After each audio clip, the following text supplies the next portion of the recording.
So we encourage you to remind your friends and colleagues who have not yet joined that we've started. We've started right on time because we want to finish on schedule. All our panelists and keynote speaker are already around as well. So we're going to get started as we earlier said. My name is Oluleke Babayomi, and today I have the opportunity to moderate this event. So once again, just to remind you, you are in the IEEE Smart Village webinar, which is themed Skilling Up Youths for the Digital Economy. Skilling Up Youths for the Digital Economy.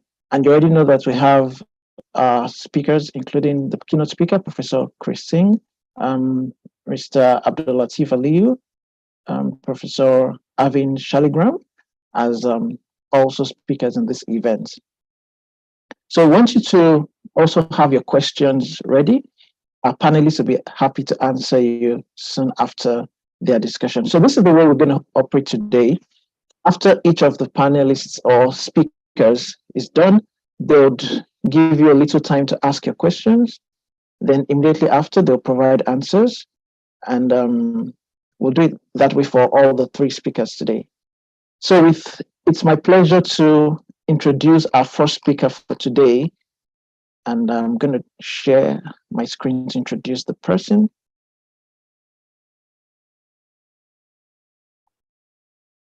All right.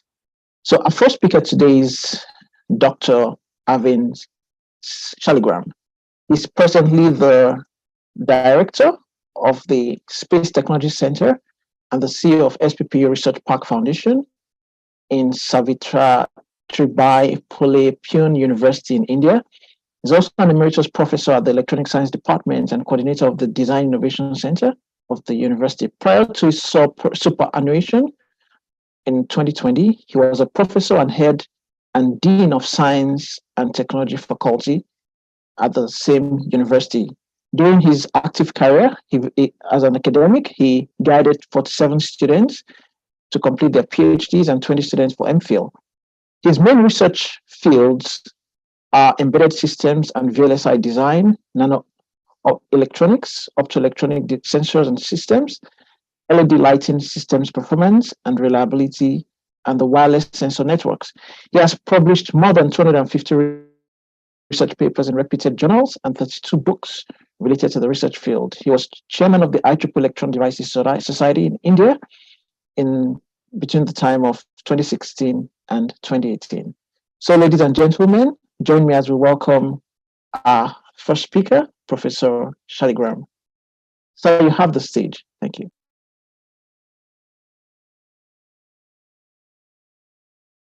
You're muted, sir.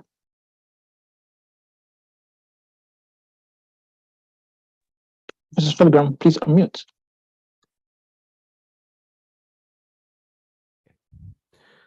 So I'm sharing my screen, and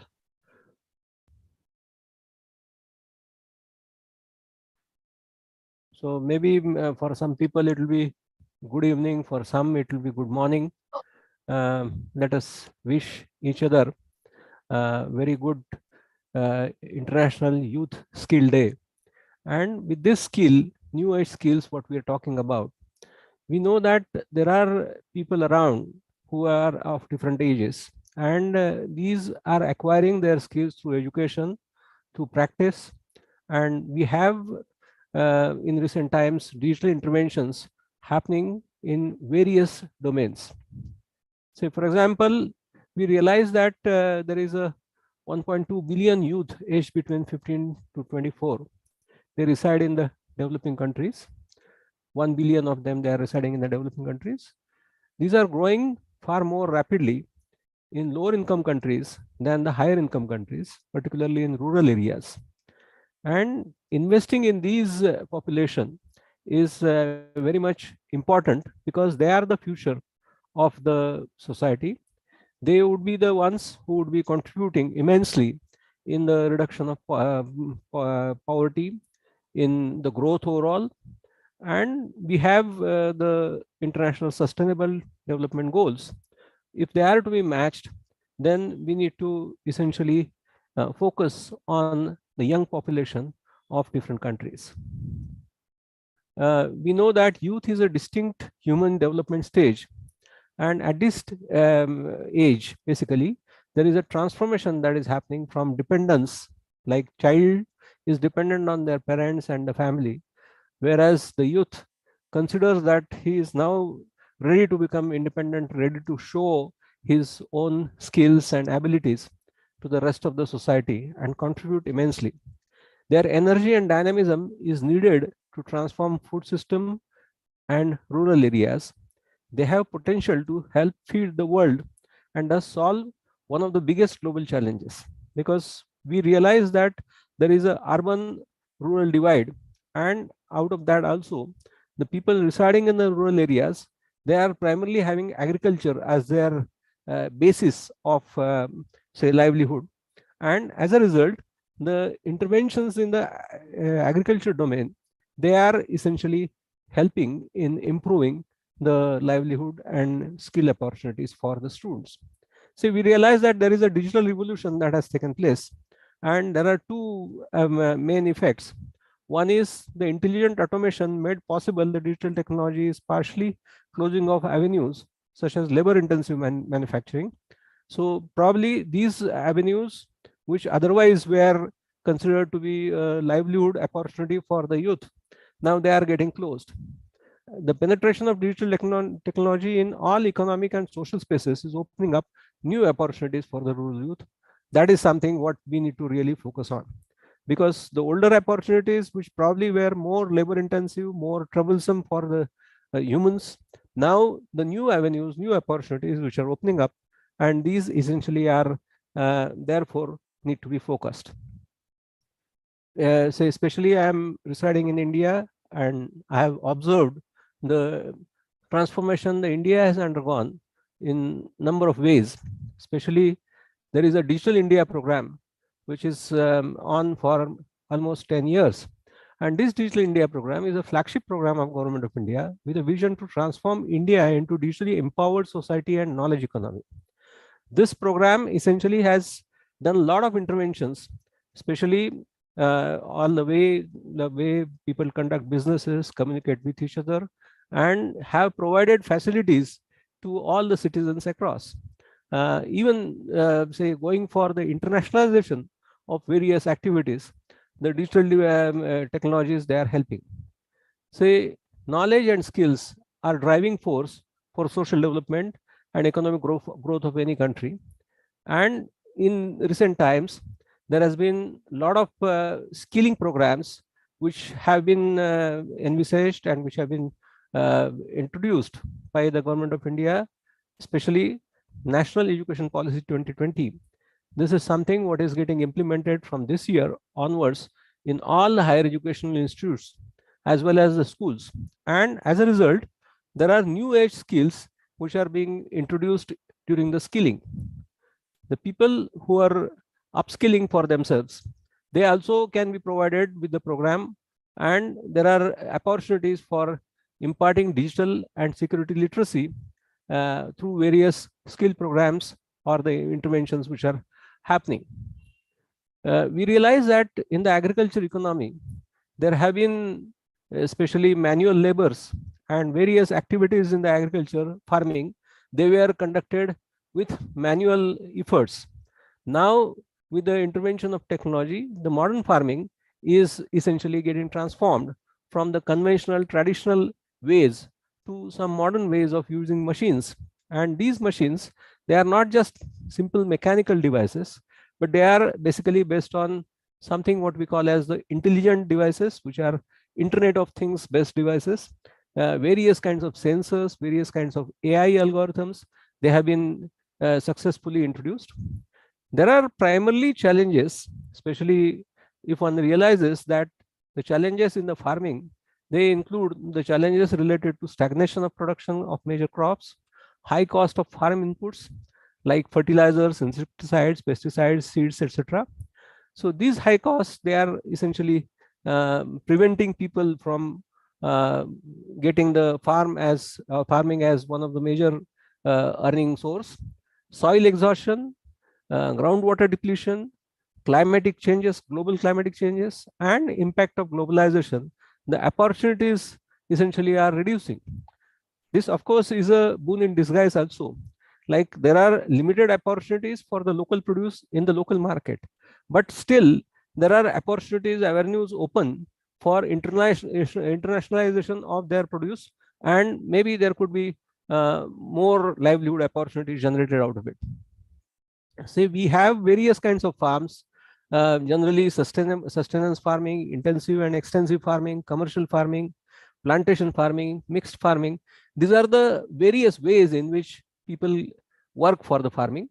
I'll not go into all the details, but we'll just skip this part, and we talk about the agriculture as an industry.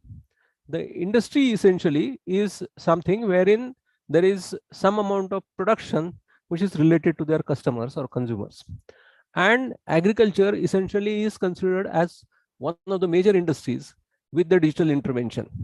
So there are things like smart farming which have come up, and the smart farming helps not only in getting the procedures which were otherwise laborious procedures by replacing them with intelligent technologies, with the networked say devices, connectivities, as well as getting the kind of mechanized devices which probably could be helpful for the farmers to save their physical efforts. As well as there is a technology which is intervening into the marketplaces. So we can see here that there is a kind of marketplace which is a small place, but still through a simple device like mobile phone or some kind of digital payment system. In fact, India has seen that in the recent years, there have been digital payment systems which have essentially developed at a very large scale. There is a UPI platform which is indigenously developed, and it has been used all across the country for carrying out different businesses. We have various agricultural implements with robotics. These are getting used not only for large farms, but even for small farmers. Also, they are supplementing and they are helping them. We have some kind of say precision farming resources. There are some polyhouses in which there is a precision farming done, that is done with the help of robotics. And we realize that youth that we are talking about is otherwise shying away from the farming because it is very labor intensive, very troublesome. They have seen their parents or ancestors that they essentially used to work very hard, and after working that kind of hard level, ultimately the earnings were limited. Whereas with these new age technologies, the earnings are increasing, the quality of produce is increasing, and therefore they are getting major markets.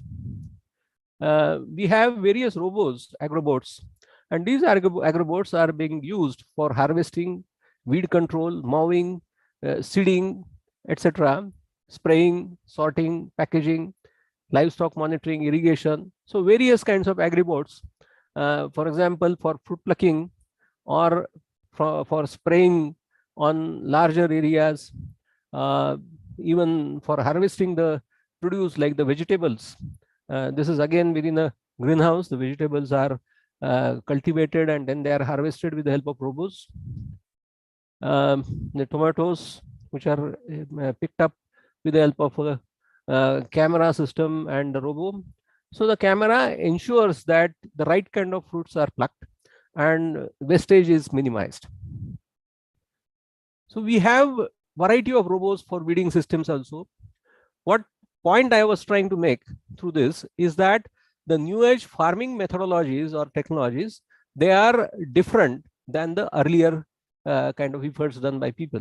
People were shying away from farming because they thought that probably farming is something which gives them subsistence, no doubt, but ultimately they cannot give huge amount of returns, and probably their standard of living would not be increased. Whereas now we have the standard of living also increased. Say, for example, we have the rural youth getting trained into the new age technologies. Various kinds of technological interventions, they are done manually, they are trained on this, or even on field. There are certain teaching programs, there are young aspirants who are going to the farms and who are teaching the farmers how to use the digital technology. And in fact, there are very smart youth in the farming industry. They are essentially making use of these technologies for making their produce as well as processing it, because otherwise, say the processing part, if it is offloaded to some other industry, then probably the benefits or the profit would go to that other industry. Whereas if the farmers do take some kind of initiatives and process the things at least partially at their own sites, this is what actually one of our startups, because I am representing Savitribai Phule Pune University Research Park Foundation, and the Research Park Foundation is an incubator. We run an incubator and we have number of startup companies with us. One of our startups has essentially got introduced into kind of concept of dehydration of various kinds of farm produces. And there is a farmer producer company which has been nurtured by them as the supplier company. They essentially get the farm produces and they process them in the farms itself.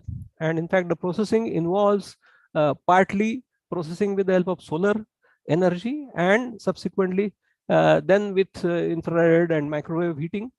So they dehydrate those produces and they produce the powders which can be used by people subsequently. The shelf life is increased, and even the kind of say time and effort required as well as the energy required for transportation, that gets reduced. So we have this happening.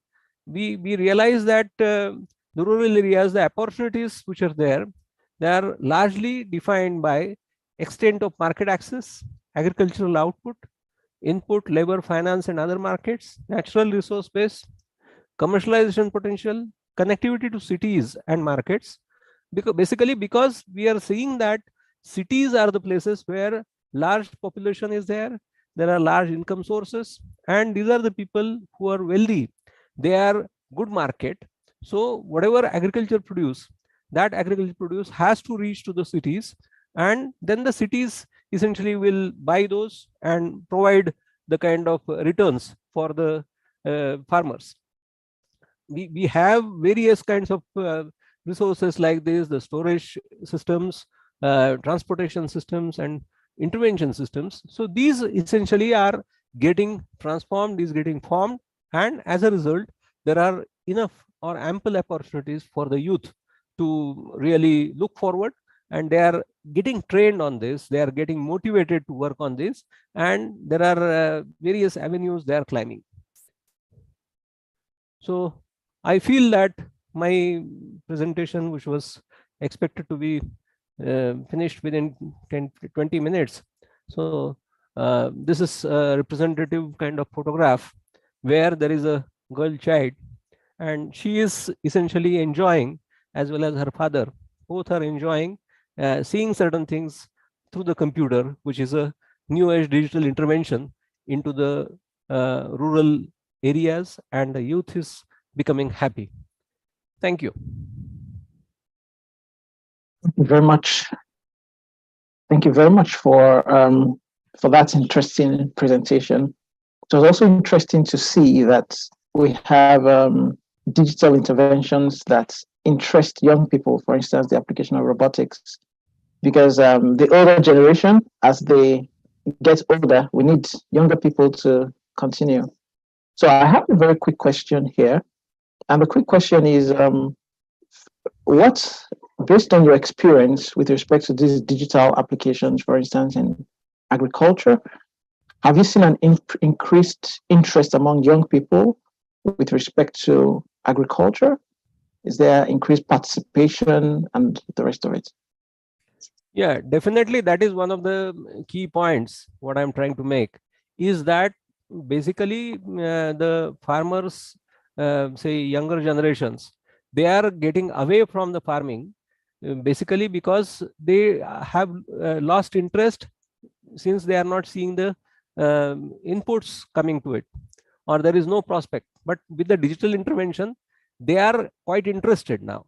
They are coming back. They are using the technologies like the robots and the drones, and in fact they are very happy to work with these tools, as well as the tools for the market access, because there are various mobile apps, there are various smart solutions, even through the financing institutions. There are various smart solutions available through the digital intervention. So these are attracting the youth towards the farm practices. Very much, Professor, for that. There's a question here from Halile Paraiso. The person asks, how can I apply this technology in beekeeping? So are there related solutions to beekeeping? There are beekeeping solutions. Say one of our innovators or one of our startups is providing a solution for the beekeeping. He himself has got trained in beekeeping, as well as he has formed various implements himself. He has formed those. He has not purchased from the market. He has designed and fabricated them and used them for beekeeping. He is producing the honey out of it, and a lot of other things. Even the kind of wax that is generated, bee wax that is generated, that is useful in various products, including pharmaceutical products, including the cosmetic products. So these are essentially being the value additions what we do, because normally what happens is beekeeping is done only for the purpose of honey production. But if that is limited only to that, the returns will be less. Returns will be limited. So that's why this new generation farmer, he is a farmer from the farm, and he has actually done his higher education with PhD in microbiology or biotechnology. So with that background, he is actually doing the intervention in terms of enhancing the value for the produce of the beekeeping, and that is where there is a lot of opportunity what one can see. Thank you very much, sir, for your question. For your answers. Very interesting presentations. We see that there is an increased interest among the participants in respect of your presentation. We have several other questions from Blessing, Joseph, and Hassan, but we have limited time. So we would, what we're going to do is we would encourage you to, the participants to please share the questions early so that we can send them to, and we'll collect the rest of the questions and send to the speaker. So if you follow us, we would provide links to the answers afterward. Thank you so much, Professor. We have a little gift for our professor just before he goes. We have a certificate of appreciation for your wonderful presentation. We'll send this to you after the meeting. So thank you once again, Professor. We are very grateful. I thank all of you, and as well as the IEEE as the parent organization. I thank you all for giving me this opportunity to share my views on this platform. Thank you. You're welcome. All right. So thank you very much. And dear audience, we'll go straight on to the next speaker. Our next speaker for today is one of the leaders of the IEEE Smart Village, Engineer Abdullateef Aliyu. He's the General Manager of Projects in Phase 3 Telecom, an aerial fiber optic network infrastructure provider in West Africa. He's also a Senior Vice President of the IEEE Smart Village, even as he founded the ISV Africa Working Group in 2020. And now there are more than 200, I think more than 200 members from across 44 or more than 44 African countries. He's also the chair of the IEEE Region 8 Student Activities Committee as the vice chair of the Region 8. He was educated in Bayero University, Kano, and the Northern University of Malaysia. And he's received several awards and recognitions, not limited to the Leadership and Innovation Award by Phase 3 Telecoms in 2022, and the Excellence in Leadership Award by the IEEE Smart Village in 2022. So, ladies and gentlemen, join me as I welcome our next speaker, Mr. Abdullateef Aliyu. So, sir, you have the platform now. All right. Thank you very much, and good day to all of us. Unfortunately, I'm traveling, so I won't be putting on the presentation, but I had to come on the call. So if you permit me, I can just talk and just put off the video. So confirm you can hear me very well. Yes, we can hear you. Can you hear me very well? Okay, it's all right. Yes, we can hear you.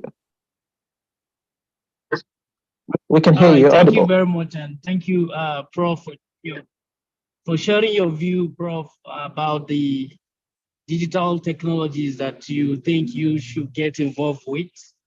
I'm going to take my talk from the perspective of those skills that will aid the youth to get through this digital economic and the future. And if you ask me, one of those skills has to do with organizations of your time and also imbibing leadership and some other soft skills. So I'm going to take my talk from the perspective of those critical skills that then we need to make them succeed. Can I proceed? Yes, please. All right. So, so looking at the world today, we've seen work as something that we have robots, we have AI, we have all these several tools available at our disposal. So how are we still going to become useful? Well, or are we going to become extinct or become irrelevant with time? So how do you prepare for the digital disruptions that have even started and also lots more to come? So I do advise youths, especially the ones that are into the space of entrepreneurship, that if you don't plan, meaning that you have to plan to what? To fail. So the act of putting the future to become present and also leaving the past behind and learn from it is one great skills that they need to put together. So how do you easily achieve this? One of the ways that you can get this sorted out is to identify a very good mentor. So mentorship is key for our youths to be able to learn these skills that I'm talking about. So how do you identify a good mentor? That's the first question. And also, how do you engage as a mentor and a mentee kind of relationship? So there are several models that people look at, right? One of such model is the GROW model. That's the GROW model. In this model, the mentor and the mentee have to meet to discuss what are the main issues that this mentee, which in this case is the youth, will like to get past through. So they define the goals. When they define the goals, they have to now place on the ground realistically what are those things that are achievable. So perhaps you want to grow your business, you want to grow your already existing skill to improve, you want to grow anything that you want to think about. So, but you have to face the reality. What are the reality of things on the ground for the youths?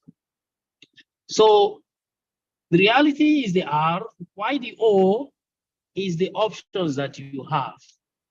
What are the options that can make you achieve the goal you have set to achieve for yourself as a youth? Those options between you and the mentor, you have to identify what is possible. For example, I'll give you what is going on here in Nigeria. A lot of us notice Naira devaluation. What happened to what we have planned? We wake up to find out that whatever savings you have has been kind of deflected by 50%. And because of when you compare you with what the exchange used to be in terms of the dollar, there's significant change, and that's a huge impact. So how do you now achieve your goal with little? So you have to place yourself into reality and identify the right options. So with the W, you have to decide what next. And with what next, you are able to navigate that turbulence. So that's one of the things that the youth needs to do. Identify a very good mentor, and a mentor can as well be a coach, and at the same time can be, you know, a coach and a mentor. That's one thing. The second thing is your time management skill. Can you actually do much without you being organized? That's the first question you have to ask yourself. Can you do much without being organized? The answer is simply no. So if you cannot plan your time very well, you will not achieve much.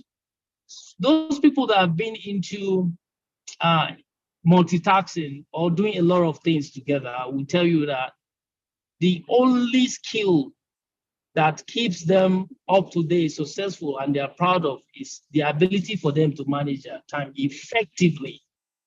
So there's a difference between you managing your time and managing it effectively.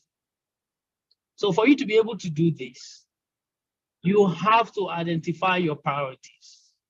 What are the things that are priority to you as an individual? What are the things that will propel you to be able to achieve success or try to eat your target? Everybody coming to New Year setting some kind of goals that, okay, this is what I want to be. This is what I'll be in December. This is what I'll be in July. So you're already in July. What have you achieved in terms of the goals you've set? Or do you just fall into plan of others and move along and think you're progressing? So these skills of time management is very critical, actually, irrespective of any kind of economy you want to navigate. So how do you prioritize? Experts have come along and said, okay, well, we can prioritize with the 4D concept. So what is the hell is 4D concept? So you have 4Ds, and how do you now prioritize things based on these 4Ds? It's very simple. The first thing is, the first D, you can do whatever thing that comes your way in terms of the task, if it aligns with your goals. If it aligns with your goals or what you want to do or where you want to be, you can do it. The second thing is, the second D, you can delegate it. Is it that you don't have the time, but actually it's in line with what you want to achieve? Then you can delegate it. A friend, a colleague, and someone you work together, please help me with this, and I'll be able to touch base with you in 2 or 3 days to see if you are able to achieve the same thing. The third D, you dump it. You are not going to do it because it doesn't align with your goal. You are going to delete it.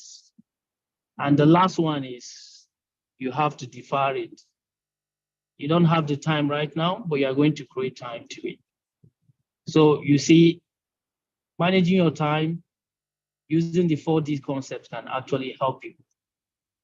Many people said, okay, but every day if I come to work, I put down to navigate my time. I write down my tasks and I do not achieve much at the end of the day.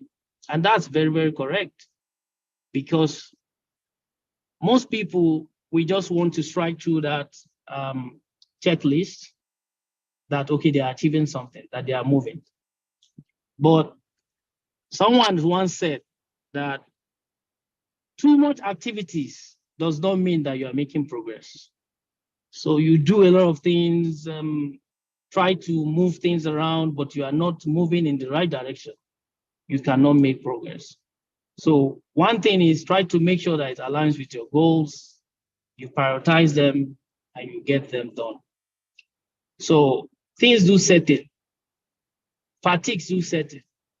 How do you maintain focus when you're trying to carry out activities? Japanese have come up with a technique called the Pomodoro technique. Pomodoro technique is a technique where you assign time blocks to some certain tasks that you need to get accomplished. So once you focus for about 20 to 25 minutes of doing deep work, when I mean deep work, meaning that no distractions, you focus on one key thing and try to do that thing within that certain time. After you've done that successfully, You can take a walk or take a break for 5 minutes, try to, move around, then come back and take the other time block. All these are techniques that you need and skills that you need to be able to do much with little time. I can continue to talk more and more of sorts of skills, but one good thing that you have to remember, a robot can do your work as at this century. We have the ChatGPT. Prof have given us a letter of scenario where you don't need human to carry your work, to do your work. Recently, we've seen the layoff in Twitter. We've seen other tech industry laying off people, but how are you able to be able to survive despite of all these disruptions coming up? That's where they need you being human and you are skillful with these soft skills that the robot can do for you. So employment are looking for people with such skills like leadership skills, critical and analytical skills, time management skills, organization skills, basically soft skills that will keep you to survive the disruptions that it's facing us today. Because I don't see robots doing some of this work because they don't have emotions. Well, maybe with time we'll begin to see such robots, but these are the things that we might need to perfect for now. I know I've been speaking for 15 minutes. I would like to give more room to ask questions. So I would like to pause now and also take questions. And I'm happy to talk more and more of some of these skills. But I think with this, we'll be able to learn little, despite I'm traveling, but I still have to call in to just share one or two things. And you please pardon me for that. I'll link it back to you. Thank you. Thank you very much. Thank you very much, Abdul, for that contribution. And I think your ability to even make this call and deliver such an interesting speech while driving is an example that you practice what you say. So thank you so much for that. Thank you. In summary, you've told us that young people in this digital age should pay a lot of attention to skills that artificial intelligence and robots cannot replace easily. For instance, leadership skills, time management, analytical skills, and so forth. Somebody has the hand raised up. Dr. Jane Ifedira, do you have a question? We can give you the chance to ask a question. Dr. Jane, if you want to speak, you can unmute and ask a question. All right. So I have a question here for you, Abdul. Thank you once again for your speech. Somebody asked here that how can you mentioned that you talked about mentoring and you've talked about resources, but how can young people meet mentors who they'll find a synergy with? Sometimes it's not all the professionals around that somebody can have that number one, rapport with, and number two, even some professionals, many mature professionals don't even have the chance to, don't create time to mentor people. So how can youths overcome such barriers? All right, thank you very much. And it's such a lovely question because to identify a good mentor, it's actually not difficult, but can be, let me just say, can be a little bit taxing. To find mentors, you can find mentors everywhere. In fact, even in your house, you can find mentor. Your spouse, for example, can be your mentor in some cases, but it depending on what you want to achieve. So now, if it's a technical mentor you're looking for, we have quite a number of them within IEEE. And the platform you can get them, we have a mentorship program with the young professionals. We have mentorship programs with the PS. I participated in the mentoring with the PES. the version 1.0, where you have mentors list the options that they can help young people with. In the sense that, okay, I'm good with renewable energy, I'm good with A, B, C, D, I'm good with project management, I'm good with leadership. And if these are the things that you need, please, you can actually ask or request that that person be assigned to you as your mentor. That's one. Then we have what they call the IEEE Collaboratech. The Collaboratech is a platform where you have both IEEE members and non-members. They are all on that platform, and they put it up open that I'm accepting mentee. So if you check and you see someone that's accepting mentee and is a specialist or expert in line with what you want to do, you can easily drop an introduction email and reach out to them. And most of them, since they are volunteers, they do get back to people and be like, okay, actually available. Can we schedule our meetings once a month, twice a month, like that? So this is how you go about doing things like this. And if you attend conferences and you see people you like and you like their personality, you can ask them as well, and they are able to tell you either a yes or no. The worst answer you get is a no, and you can always find a replacement. Thank you. I hope I answered that question. Yes, thank you very much, Abdul, for that. We appreciate you. And at this point, we'll put a stop to questions for our second speaker. So if you still have any question for him, like Bankole or Dr. Jane, please type your question and we'll get the questions across and also get them across to the speaker and get them across to you as well later on. So right now, we appreciate our speaker with his certificate. We have a certificate for you, so we'll get it across to you. Thank you so much for your time, Engineer Abdul. We are grateful. We are grateful. All right, thank you very much. All right, have a safe trip. So once again, fellow participants and audience, we appreciate your time, and we're getting to the highlight of this meeting. We'll be listening to our keynote speaker in a moment. We'll be listening to our keynote speaker in a moment.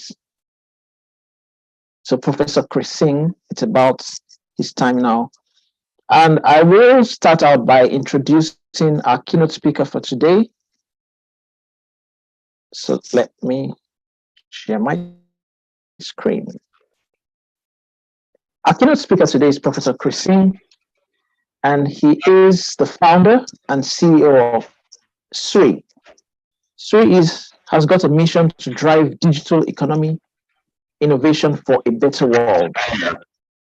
SRII members include key leaders from industry, academia, research, startups, and government organizations from around the world. You can visit their website to understand more and better what they do. Professor Kris has been a senior leader in the Silicon Valley for more than 30 years and has worked with key IT companies like IBM, AMD, Intel, and National Semiconductor. And we really consider it a privilege to have him speak with us. He has also worked closely with academia to help build innovation and entrepreneurship programs at major universities around the world. For instance, Tsinghua University in China, and he's been an industry fellow at UC Berkeley. He's also an adjunct professor he has also been an adjunct professor at Santa Clara University, California. He's also an advisory board member of several startup companies and speaks regularly at major conferences and fora around the world. So, ladies and gentlemen, it's my pleasure to hand over the stage right now to Professor Kris Singh. So you have the platform. We're very excited to have you. Please go ahead and speak, sir. All right, very good. Let me share my screen.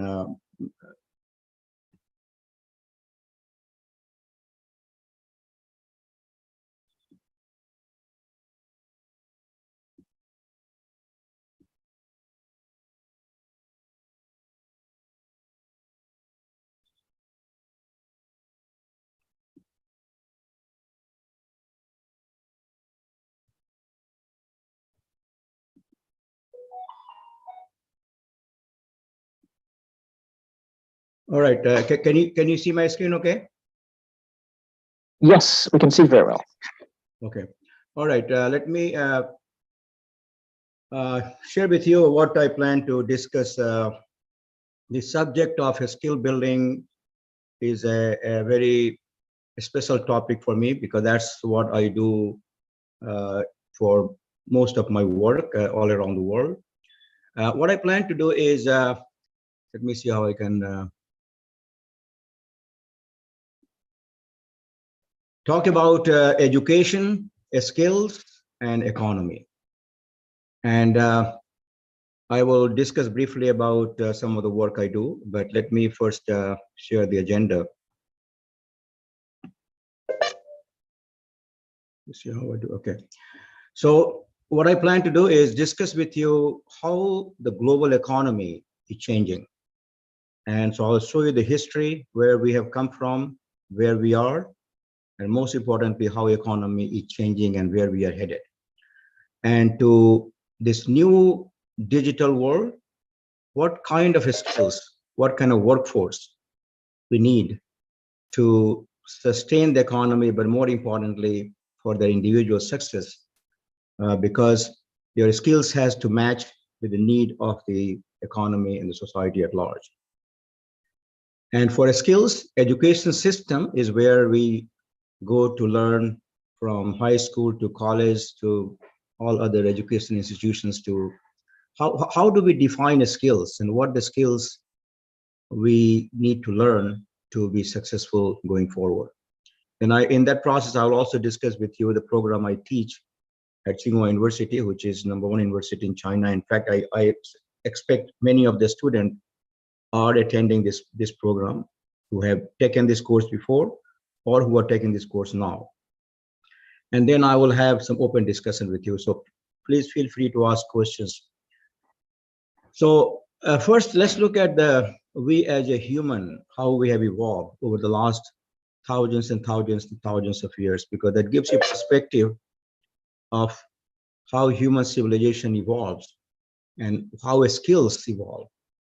So I will not go into thousands and thousands of years of history, but from a stone age to material age to energy age, and then we come into the quote unquote digital age, right? This is the history of human civilization that we have. We were not much different than animals, and we survived on all the natural things, as stones and materials. Then we learn how to build energy from water and steam and electric and combustion engines and so on. So this is the history of our human civilization and economy at large. But what I plan to do is discuss with you this digital world, and which has started very recently. In fact, then if you look at closely, and I'll take you through this digital history in terms of timelines. So you saw the history from 1400 to 1500 to 1600. We learned how to do printing press, telescope, steam engines, XYZ light bulbs, and so on. But the world we live in today is called digital. And the digital world started with the invention of transistors. We learned how to build transistors in 1950s. And then transistors became commercial around 1960s. So we learned how to build transistors to chips and then computers to internet, and then the story goes on. So I have been a lifelong student of technology. So I have been in Silicon Valley myself. I have built transistors, I have built computers, I've worked with all the technology companies, and that has allowed me to learn technology from very beginning, from transistors to computers to data centers, and work with IBM research and Intel research and so on. So what you will see here is from the birth of transistors to semiconductors to computers to internet, all these things, and then these smartphones and IoT and AI and other things have evolved. Everything has evolved in last, I would say, from 1960s to, so in 80 years, 70, 80 years, this whole world had changed. And you can see this graph which shows how our economy and society has become so advanced in terms of digital tools and technology. And I must tell you, looking at the history, we live in the most advanced society has ever lived before. So we all should be very thankful to be part of this generation where we have so much of tools and technology, and we are far more productive than human civilization was ever before. Okay. To take this picture a little more in terms of different phases, how we have evolved. So you will hear industry 4.0, 3.0, 5.0 is all different phases of our economic growth with the help of technology. So 70s was, we call them industry 1.0, which is a water and a steam engine. Then came the electricity and assembly lines, which is the industry 2.0. Then industry 3.0 started with the 1960s, 70s, when we learned how to build transistors and computers. So that's the history. That is what a digital starts from 70s. And then we go into more advanced technology, and now we are into industry 4.0, where things are all getting far more advanced, far more interconnected. So this digital world is only about 50, 60 years old, and the whole world is very, very different. But the important thing is to see the innovation, the rate, the speed, how things are changing.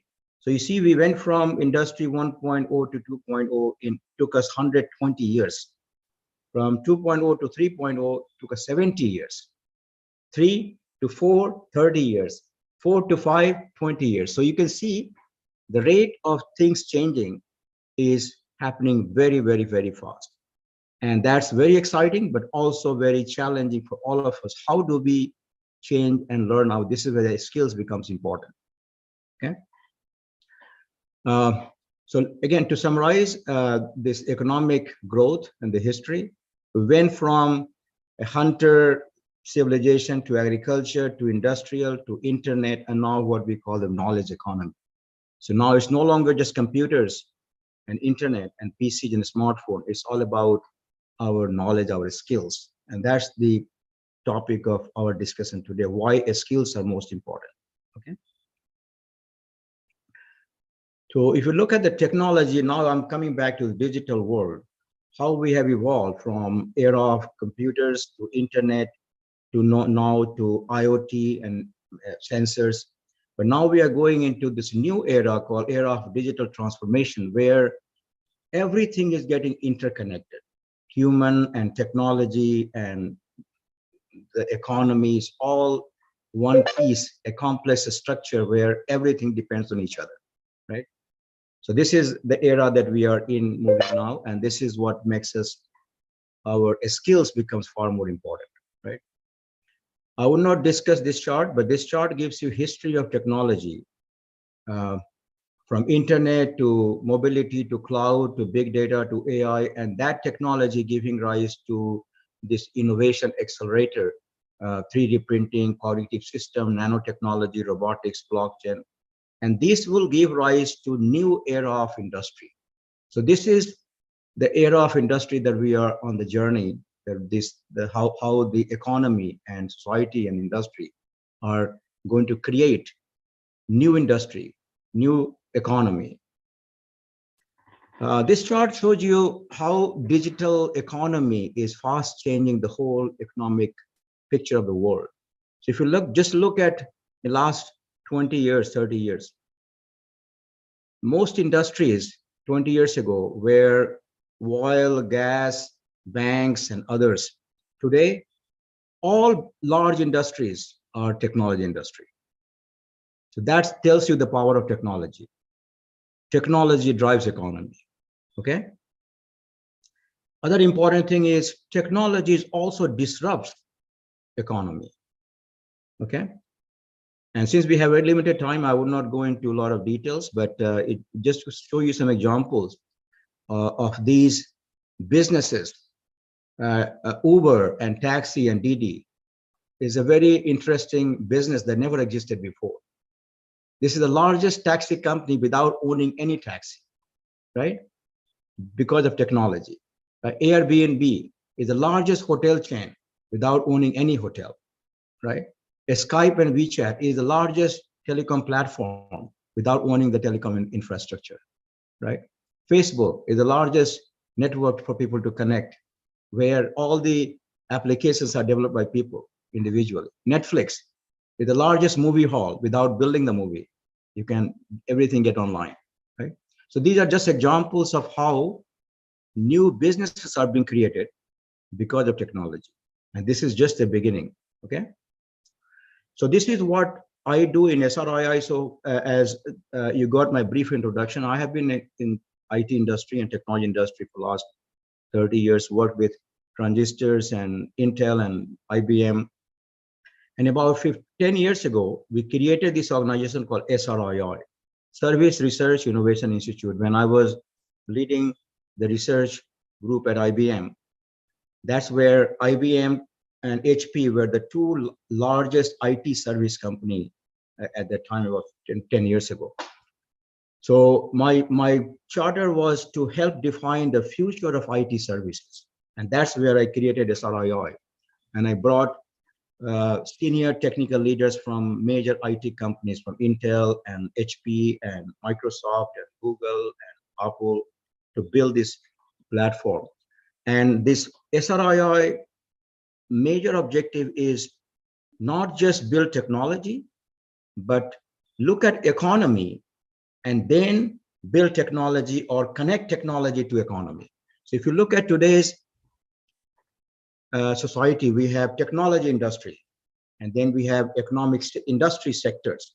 We have healthcare, finance, education, energy, retail, telecom, agriculture. These are examples of economic industries. This is how economy works. Technology provides tools and applications to make these sectors more productive, right? But there is a disconnect. That's why disconnect was, if you look at the history of the IT industry, Intel builds microprocessor, Microsoft built OS and Office, Cisco builds routers and switches, right? This is how each technology industries are focused on building pieces of technology. But none of those pieces means anything to any sector of economy. They all need to be connected to build solutions. So this is the purpose of SRII, is to look at technology development and look at economic industry and their needs and connect those pieces. What does blockchain or AI or IoT mean for healthcare versus agriculture versus transportation versus finance? So that's our main focus. And we have leaders from industry, technology, as well as industry sectors part of this organization. It's a global organization, and we have focus groups on different subjects, from healthcare to finance to education and so on.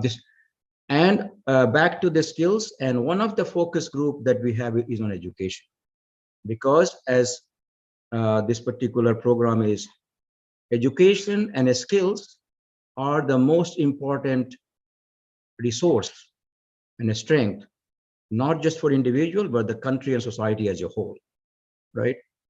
We are in the digital world. Your most important asset is your own skills, okay?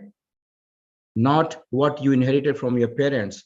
And a country who has a large land and large military, those are becoming secondary. A country who has the smartest people, they will be the strongest country in the world, okay? So this program I teach at Tsinghua University, that we do twice a year. And I think some of you on this program are already a student or have attended this program before. We have, our next program is in August. We have more than 500 people already registered, 600 this morning. And there's still a few weeks left. So there are hundreds of people attend, researchers, students, academias, industry. And the way we do this program is, it's not just I teach, I bring many of my colleagues from Silicon Valley and around the world who have deep expertise on different subjects, either be technology or economy or both, right? So you can see the example of how we run this program. We cover industry sectors, we cover technology advances and how economy is changing, and then we talk about how education has to change, what skills you need, right? So those of you who are in this program, who are on this call, if you have not attended this program, I will invite you to go attend this program, because this will be the most important subject you will ever study, okay? So let me come back to education, innovation, and skills. Even though I have worked in the industry all my life, but I have always been involved with academia at Stanford and Berkeley and many universities around the world. Silicon Valley, where I work, we not only have the largest technology company in one place, but we also have the top 2 universities of the world, Stanford and Berkeley, who are top technical universities. And that connection between industry and academia is very, very powerful. And I get to work with academia, with those universities, as well as outside. So back to the education, and I think some of the speakers before have briefly talked about, but let me summarize some of the key points. Number one, education is a lifelong process. It is a 24/7 and lifelong learning. Gone are those days where you get a bachelor's or master's and PhD and you are done, and you get a job in the industry, you'll work all your life. That's old economy. That economy doesn't exist, okay? I can tell you I have studied many subjects: physics, electrical engineering, computer science, management. I worked with big companies, did build transistors and computers, but every single day when I get up, I find how little I know, how much more I need to learn, okay? So that's the mindset that we all have to have. Education is never finished. Education is a lifelong learning, right? Number two, STEM, science, technology, engineering, math. This was treated, our education system has to go through major transformation. And that's one thing that I'm involved with many universities, driving this transformation of education system at large, okay? We have our education systems are very compartmentalized. I am business, you are economics, you are engineering, computer science, electrical, mechanical, civil. All these education's curriculums are designed from industrial evolution point of view. Now in digital world, those structures don't mean much. Now we need to learn multiple subjects and learn all the time. And technology engineering is not just for engineers and science majors. The economics and business majors need to also understand cloud computing, AI, IoT.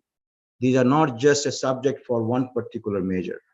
So all of us must understand, you don't need to be a physicist, you don't need to be algorithm expert, but you need to understand the fundamentals of technology. What is cloud? What is AI? What is big data? What is IoT? And vice versa, engineer must understand economics. Economics and business major must understand technology, right? Then education has to get blended and personalized. Now, education is not just going to college and listening to a teacher. Education, you have access to education online 24/7.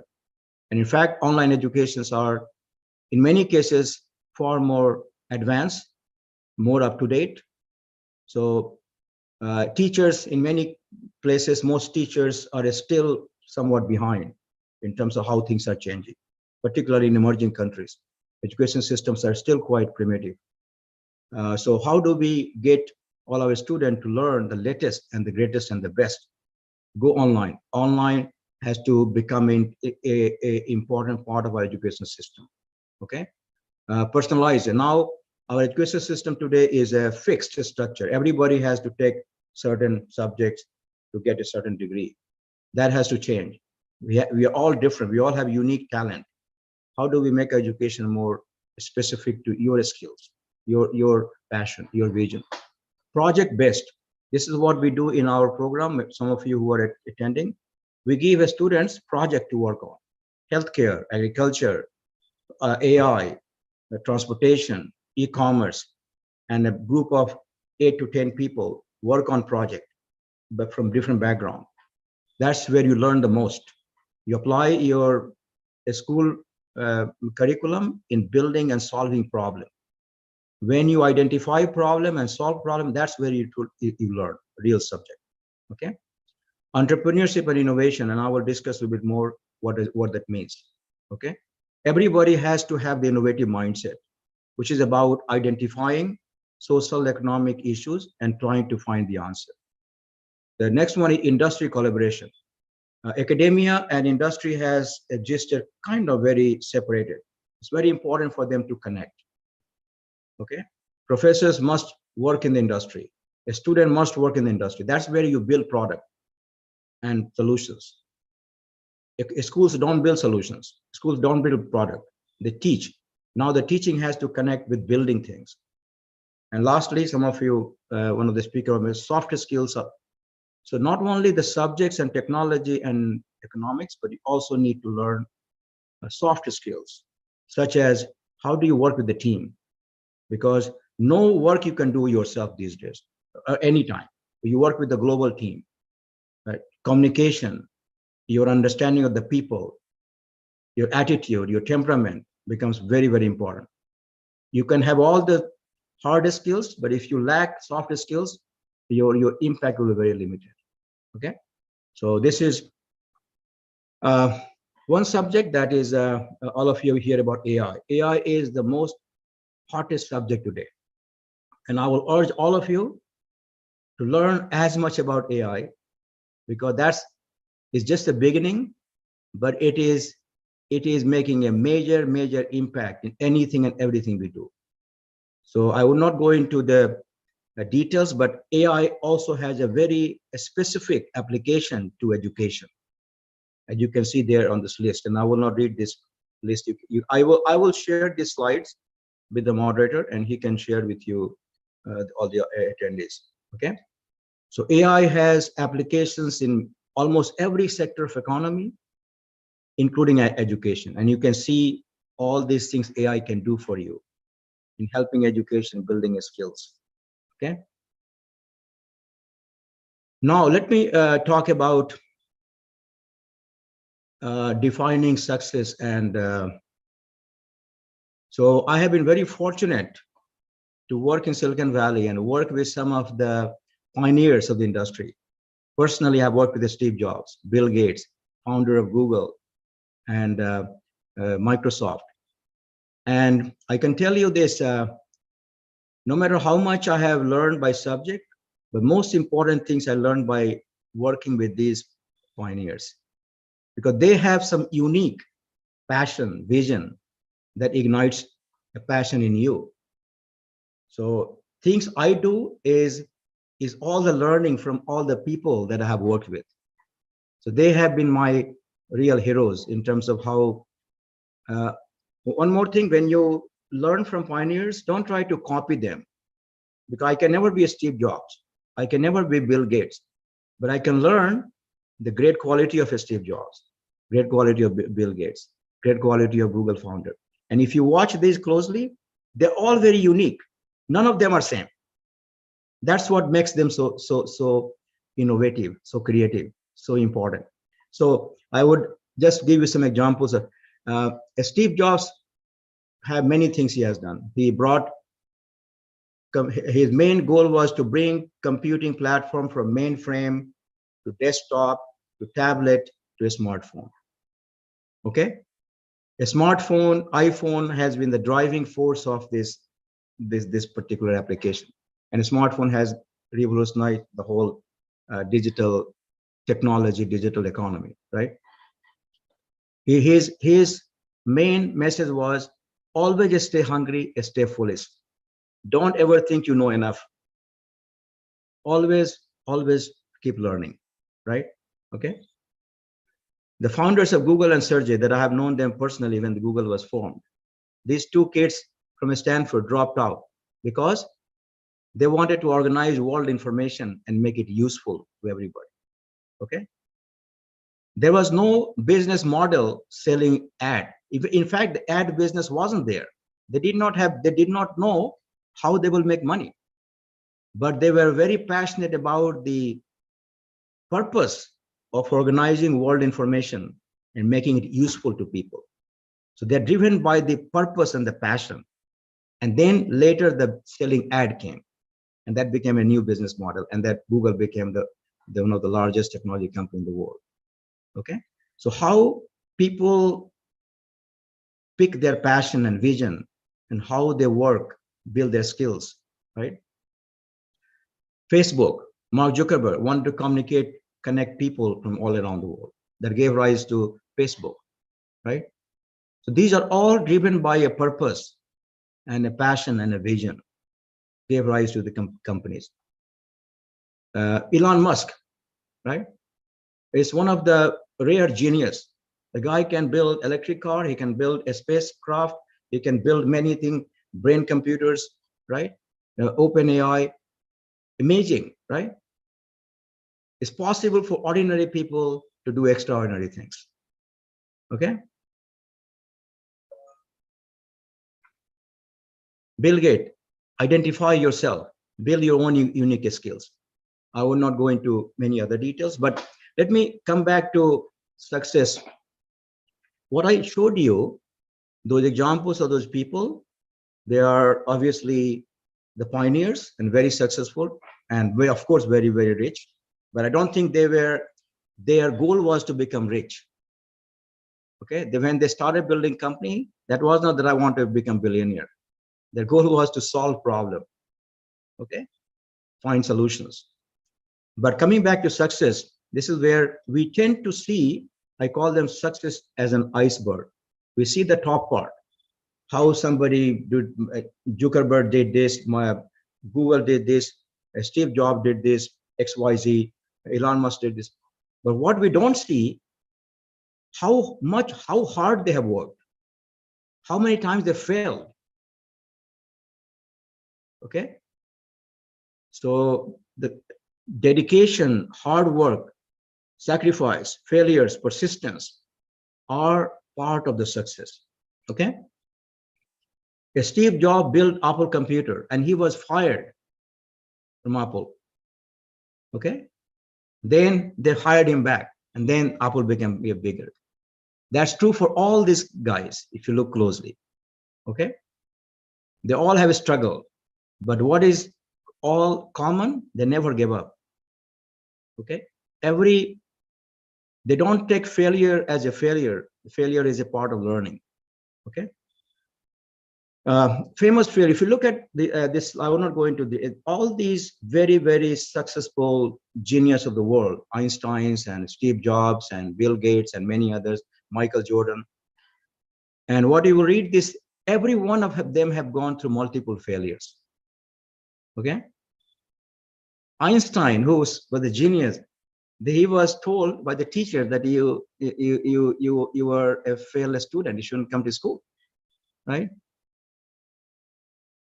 Okay, Michael Jordan was dropped from the basketball team in the high school. He goes out to become the best basketball player in the world. Steve Jobs was fired from Apple. So the key point here is look at failure as a part of learning. Don't give up. Okay. Lastly, for some of you in Asia, Jack Ma, right? He could not find a job to work as a policeman or in McDonald's, and he goes builds Alibaba. Alibaba is one of the largest technology company in China, right? And this famous quote: "Today is hard, tomorrow will be worse, but the day after tomorrow will be sunshine." So don't give up. Keep working. Have passion. Have a vision. Have a commitment, right? So let me summarize, and then I want to have more discussions. I don't want, because the subject that I have shared with you is far more detailed, and I will urge you to come back and take those programs that I just showed you at Tsinghua University. You can learn a lot more details from those programs. So let me summarize the key point, and then I will have open discussion with you. So ask as many questions, or I will even leave you my email and LinkedIn and Skype, whatever, WeChat. You can contact me, and I will connect you to my team who can also answer you a specific question. I have a large number of groups of people on different subjects that work with me. Let me summarize the key points. So digital transformation is a major social economic change all around the world. Okay, and to some degree, it's happening so fast, it's somewhat frightening. what will happen in next 5-10 years, how the economy will look like, what skills we will need, right? Skills are the most important asset for individual and for any nation. Okay. Don't one thing that many of you people are in emerging economies, and I deal with a lot of developing countries. People always say, oh, we don't have this resource. That's true. Emerging countries don't have all the economic resources they need. But my message to you is now the resources are available to you at a global level. You have access to all the education, training, knowledge online. We have online programs, courses. Okay. I just saw one quote from Bill Gates. He just said, if you are born poor, it's not your fault. But if you die poor, it's your fault. There's no reason for you to not be successful. Learn skills, and that's all in your hand. Okay. Now everything is online. You can access people all over the world. Build personal identity, mission, purpose. As I said before, all human, this is one thing. I have studied technology, and I can tell you, no matter how much technology have advanced, there is always a difference between technology and human. Humans are built, every human is different. We all have genetic structure different from each other, right? Two computers are very similar. The same microprocessor and software and hardware and same applications, and we make computers do different things. Now, the field of AI, and that's something, it's a big subject, and we can talk another time. If you come back to our program, we have a big discussion on AI. AI is becoming a very, very big technology focus, simply because now AI has advanced to a point where AI can make their own decisions. So before, technology was, we used to instruct computers, write application for technology to do certain things. We were in the driving force. Now AI has advanced to a point where we build AI, but AI has become so smart that they can also make their own decisions. Okay, this is called large language models, and other things are coming in, right? And that's where a big discussion going on. How do we manage this exponential growth of AI so that technology doesn't get out of hand? So that's a different subject. We can have discussion later. Lastly, connect with a global network. That's one thing I do purposely. The program I teach in Tsinghua University and others is I want to create Silicon Valley all around the world. That's my goal, in Africa, in Asia, and Eastern Europe. And you have access to people in this digitally connected world with all of us. So don't confine yourself to your country and your society where you are. Now the whole global platform is available to you. So with that, I will leave you with my email, my WeChat, my LinkedIn. You can access and connect with me, and I'll be happy to have discussion with you. All right, I will end here, and I will be very happy to answer any specific questions. Okay. Wow. I'm blown away. Thank you so much, Professor Singh, for sharing so much insight with us today. I know, I don't know, some people, I'm sure many people have lots of questions, and but you've shared so much insight, and just like the professor said, if you want to learn more about these things in detail, you see, in just about 30 minutes, you try to summarize something you would have said in about 1 hour, 2 hours at the class. So we encourage you to participate in the class he announced, the program he announced. And some people, the main question I think the people are asking is they would love to register for the program, the training program. So, Professor, how can we get this across to them? I will send you this presentation and the flyer. I think I've shared the flyer with you. The flyer has a barcode that you can register. The only challenge is that because such a large number of people have registered, so the barcode has become they have created a second barcode. I have a team of people who manage this program. But you should be able to connect go to the bar, use the barcode from the flyer and register online. Okay, the program is free. That's one thing. If I teach this whole same program at Stanford will charge you $40,000. We teach this program free, zero cost. That tells you our commitment to work with people from all over the world. It's all about knowledge sharing. I invite many of my colleagues you saw, they're very, very busy people, but they all spend time to share their expertise with all of you. So this is a great opportunity for all of you to learn. And again, remember, the key message here is the skills. And that's the focus of this topic, or this program. The skills are the most important asset you will have. Doesn't matter inheritance, how much your father was rich and where you came from, poor or rich background. It doesn't matter. What matters is what you know, what's in your head. Okay? Yeah. Okay. Thank you so much. Thanks so much, Professor. So we're going to share the information with the people as soon as we get everything. So in appreciation for today's presentation, we have a certificate for our keynote speaker, which we'll send to you afterward. There's another question that says that, okay, somebody says that, okay, let me quickly take these two questions before the bottom of the hour. This question, Professor says, I started a technology research and development company that is similar to what you talked about. This question is coming from a startup campus club at Nile University in Egypt. So the person said that check the community, pick the problem, and see if there's any technology that can solve it.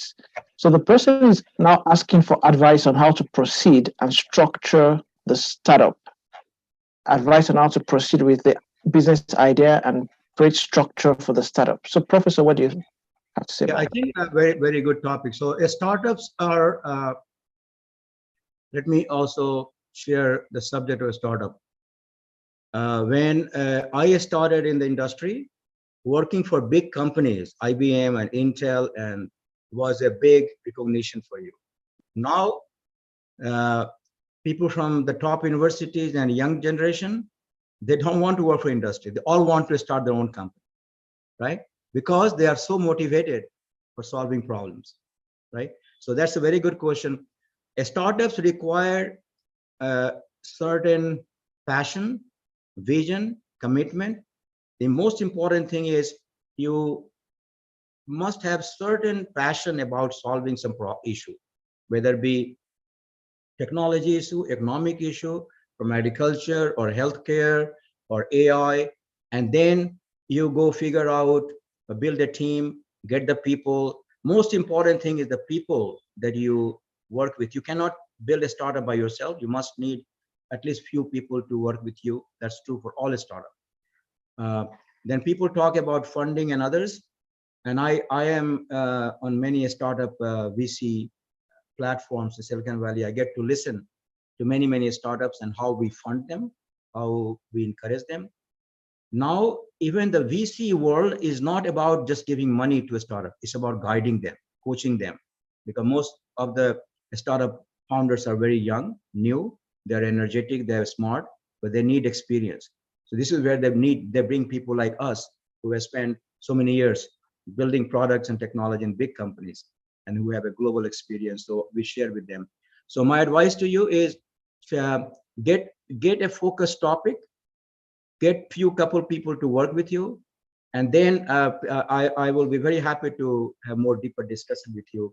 And in fact, I will encourage all of you to go attend the Tsinghua program, because this is the best you can learn all the things we have discussed here.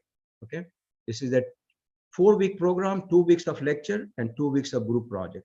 Okay, I plan to be in to be at Tsinghua University for this program. I have not traveled for 3 years because of the pandemic, but I will be in Tsinghua because now it has opened up. So some of you who are in Beijing, I'll be happy to meet with you. I'm trying to invite all non-Tsinghua students to come to Tsinghua University. Normally they don't allow outside a student to come, but I'm trying to work with the universities. So a startup subject is a very interesting, very exciting, but most important thing I would say in a startup is the people and their skills. Sometimes we have people, so I need money, I need this. Money and everything else is secondary. If you have the best ideas, money will come to you. Okay. I have two children. I have a daughter and a son, and they're both founder of their own company. The CEO of my daughter went to Stanford. My son went to Berkeley. They're both engineers. They have worked for Google and Microsoft and Intel since they were in high school. After they finished, they never wanted to work for any company. They started their own company. And the VCs were after them to give money, but my children didn't want their money. Okay. Because if you have the best ideas, money will come to you. So focus on skills, focus on expertise. Everything else will follow. Okay. Yeah. Thank you so much. Yeah, you have a passion, and that passion is quite infectious. And in summary, I encourage everyone that wants to learn more from Professor's inspiration to join the class. We're going to share the details to everyone who registered for this webinar. We'll send to your email. So once again, one more comment, because I see many people from Africa, and as you know, I have a special interest and focus. Africa is a number of countries, 1.4 billion people live in Africa, right?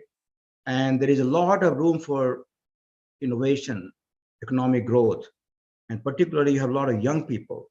So in my program, I have a lot of students from Africa, and I work with them and I offer my help. I will be happy to work with African countries individually and universities. So some of you who are part of any organization or universities, keep in touch with me. I'll be happy to connect with your organization, your country, and have more deeper discussion on these subjects. Okay. Yeah. Thank you so much, Professor. We really appreciate it.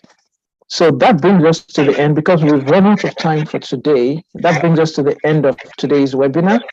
We appreciate all our panelists and the keynote speaker for their time. It wasn't very easy to get Professor Singh in, but we appreciate you, sir, for making time to be in this meeting. We really appreciate it. And it's just unfortunate that we just have to stop at this point in time. Just a quick reminder that this event was organized by the IEEE Smart Village, and you can contact us by our website and even by the email shown on the screen. The IEEE Smart Village. It's the key humanitarian program of the IEEE United States.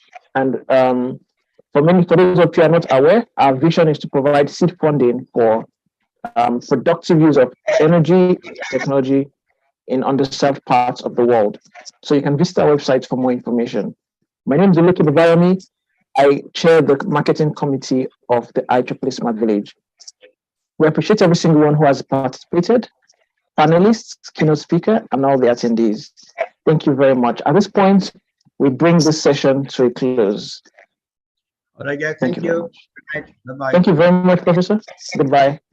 Okay. Oh, before we go, I think for anyone who is still around, I think we forgot something. We can take a photo, a group photograph. So if you're still on the call, you can just show yourself. Okay, we can take a video, a photograph, a group photo. Let's see. Okay. Just a moment. We'll take two of them. Okay, with the panelists. One more, we'll take one more. All right. Thank you very much. Okay, so we'll call it, we'll bring it to a close now. Thank you so much, everyone. Have a beautiful day. All right. Good night. Take care. Good night. Bye. Bye-bye.